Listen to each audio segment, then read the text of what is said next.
Laura Muir from Great Britain and Helena Beery from Kenya, two athletes in outstanding form over the last 12 months. Beery has gone from strength to strength. There she is, since winning silver in Rio outdoors last summer. She also won the World Indoor Championship title in Istanbul back in 2012, which has been on good form on the cross-country circuit as well in early 2017. She won in Boston last weekend on Saturday, so it's been a busy week for her. And there is Laura Muir, every bit as outstanding, breaking records for fun. Most recently, the indoor 5,000-metre record in Glasgow, knocked 14 seconds, no less, off Liz McColgan's old record, and she really is one of the most exciting young British runners we've had in a long, long time. Likes to run from the front and usually ends up going all the way. Many people feel that that sort of approach cost her a medal in Rio last year. We'll maybe get a thought from Tim on that as the race unfolds. But there is Constanze Klosterhalfen from Germany, European junior record holder over 1,500 metres outdoors. We've also got Renata Pliss in this race, and also in lane 6, Aksumawit Mbai from Ethiopia, who will be one to watch as well. Jenny Meadows doing the honours, pacemaking, 35 years old now. Jenny Meadows, former world bronze medalist, of course, from Berlin back in 2009. But Tim, just give us your thoughts here on this shake-up, this showdown between Beery and Laura Muir. Well, it's fascinating, isn't it? Because we know Laura Muir is in very good shape from that 5,000 metres in Glasgow, what, 3 weeks back now? And Beery, I think you can expect her to be in great shape if she comes to the races at any time. You look at her list of personal bests, she's a 3:57 performer outdoors over 1,500 metres. She has enormous strength, and that's probably where she can dominate the likes of Laura Muir, who leads the pack at the moment, with Jenny Meadows having about a, what, 5-6 metres separation, maybe more from the rest of them. But at 8:20, Beery has run for 3,000, 14:25 for 5,000, puts her in a different class to Laura Muir at those distances. As we see the high jump continue, we'll come back to that, of course, but this 3,000 is a fascinating clash of two of the great names on the world middle distance scene at the moment. Laura Muir, in many people's eyes, as the fastest in the world last year at 1,500 metre Chris outdoors, is one of the most exciting talents outside of Africa in middle distance racing that there's been for many, many a year. Yeah, we were there in London last summer when she romped home in the 1,500 metres, breaking another record there in the process. There is Klosterhalfen from Germany, just feeling the pace a little bit. She's one of the youngest competitors in this race in this evening, but Laura Muir just maybe psychologically just sending a message to Beery there in this 15-lap race, of course, 12 to go. And just your thoughts, Tim. I mentioned in the introduction there Laura Muir's performance in Rio, when she ended up getting 7th, didn't she? But was that perhaps a natural aggression that in the end perhaps cost her a medal? Well, it's an awkward one, isn't it? Because she and her coach Andy Young have hardly put a foot wrong over the last couple of years. But yes, it is about winning medals. And just break off for a minute as we go to Geisa in this men's long jump competition, because there's the potential for some big distances to be jumped here. At the moment, 7:97 appears to be the best mark by Julian Howard. Geisa has only produced 7:15 in the second round after a no jump. But yeah, I just think that Laura perhaps rather ambitiously chased gold in Rio, and it was a suicidally quick pace mid-race, which did for other athletes, not just her. Jenny Simpson, who was never really in the hunt for medals at the bell, came through because of Muir's dying over the last 200 metres. I think she should maximised her opportunities, Laura Muir. She could have run slightly differently, but she is adamant that she did it the way she wanted to do it, and you've got to admire her independent and aggressive thinking in that respect. Yes, and said, given her time again, she'd do exactly the same, which is good to hear, standing by her own convictions. Donald Thomas in the high jump. That's a nice clearance from the 2007 world champion. Third athlete, incidentally, behind Beery is the Ethiopian Mbai, who is also very, very dangerous indeed. Still only 22 years old, but a huge talent as well. And these three behind the pacemaker Jenny Meadows, who just peels off now. Her job is done, and the three of them will battle it out here over the last 9 laps, with Laura Muir leading the way And how often do we see that? Not very often, I would suggest. A British athlete, a European athlete, leading the way ahead of two Africans.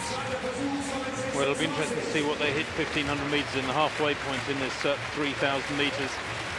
I'd be surprised if they don't go below 840 here as we go back to this long jump.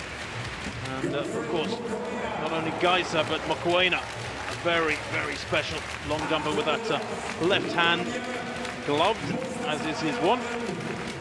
Mokoena, an 8.18 jumper at his best, world indoor champion from 2008. I'll update you on that, but Mokoena in second place at the moment. Laura Muir then just being overtaken by Obiri, but she won't panic, and then by maybe just getting ready to steady herself and come up onto the shoulder of Muir as well. So Obiri, having tracked Muir for pretty much the whole of this race, will she kick on from here? And what has Mbai got left? Well, Laura Muir will do well to sit in on these two, I fancy.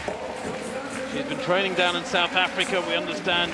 Very good shape indeed. Back to the high jump now, and it's Wang Yu of China, the 25-year-old. No. Far at the moment, incidentally, winning that men's high jump. Is at 2:26. Second time failure for Wang. Well, she hasn't kicked on, has Obiri, from here. 6 more laps to go. Still plenty of twists and turns perhaps in this race, but Laura Muir has just got to make sure that gap doesn't get too big from here. Striding out down the back straight, knocking off these laps very, very quickly indeed. And Muir looks pretty comfortable to me, but she's going to have to dig very deep to stay with these two very, very talented Africans. And just as we say that, Obiri finds another gear and just steps on the gas. Yeah, Obiri down the back straight really kicked in hard. You can see that over-accentuated arm action of hers is beginning to drag those legs through and get away from the others. 5:40 at 2,000 metres. It's quick. That's 8:30 tempo, Chris. This is very, very fast indeed. And Muir has responded well. There may be a gap between her and Obiri, but she didn't allow Mbai, the Ethiopian, to go past with her. And has Obiri gone too quickly too soon, because that gap is narrowing. There's no doubt about that. Laura Muir is not out of this race just yet, unless Obiri has got more gears to come. Well, the meeting record is 8:35 by Masaret Defar of Ethiopia, one of the great legends of women's distance running in recent years. So that tells you the calibre of this run if they go anywhere near 8:30 tonight. And Obiri has slowed right up dramatically, Chris, because Laura Muir on her shoulder, I should think, is getting a bit of a breather now, and she had to work hard to get up to Obiri. Tactically, that might be a mistake from Obiri, because Muir is getting a break now as well. Well, quite naive, you'd think, from one so experienced from Obiri, and that has given, as you say, Laura Muir great heart here. And if she can just maybe use the next 200 to find her time, but no, she knows nothing more than to go aggressively. Well, Aiko Unen then in this high jump. No. Frankly, that from a minute or two ago. The third time failure for Unen at 2:26 is not so important compared with this wonderful clash between the best of Europe and one of the very best of East Africa. Well, Laura Muir running from the front, as we said earlier on, that brought us such success in 2016. The natural aggression we've talked about from the young Scot, here in evidence in Karlsruhe this evening. Still plenty of twists and turns to go. 2 laps still to go. 400 metres, 1 lap of the track in terms of outdoor running. And Laura Muir, who did so brilliantly in London last year in smashing the 1,500-metre record in front of her home crowd. What has she got left for these last 300 metres? Right up on her toes, isn't she, Laura Muir? Looking supreme with 300 to run. Obiri slowed so dramatically a couple of laps back. She almost invited, she almost ushered Muir to come through past her, which the Scot has done. And now with just over a lap to run, Chris, Laura Muir's got to dig really, really deep, because Obiri is hanging on to her very, very tightly there. At the bell, Laura Muir looking cool and composed compared to Obiri, who's looking a little bit ragged. The arm carriages flailing a little bit. Look at Laura Muir, much more compact, much more controlled, but Obiri's going for it, stretching out down the back straight onto the shoulder. What has Muir got left? Is that the resistance that's broken? I think it is, as they go past the back markers. Laura Muir looking very cool and calm and collected into the back straight. This is a scalp. This is further evidence of Laura Muir on the world stage. A wonderful victory for the British runner, a world lead time, 8:26.43. Terrific running from the 23-year-old. And Laura Muir has taken another big scalp here in Karlsruhe in Helena Beery. What a race, what maturity from Laura Muir. 8:26.43, critical moment there down the back straight when she held up the attack of O'Beary. And that time, Chris, is one of the quickest in history, 8:26.43. I can tell you it's the 5th fastest time in history by Laura Muir. Absolutely staggering power and speed endurance from the Scot round that final lap.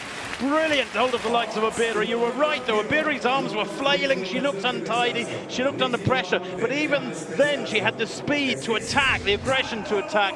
Muir critically held her off going into that final bend, and O'Beary was beaten and really threw in the towel, you could see that. It's a minor point, perhaps the one worth mentioning. I wonder whether the back markers also had a role to play there inadvertently, because just at the moment that O'Beary went for one last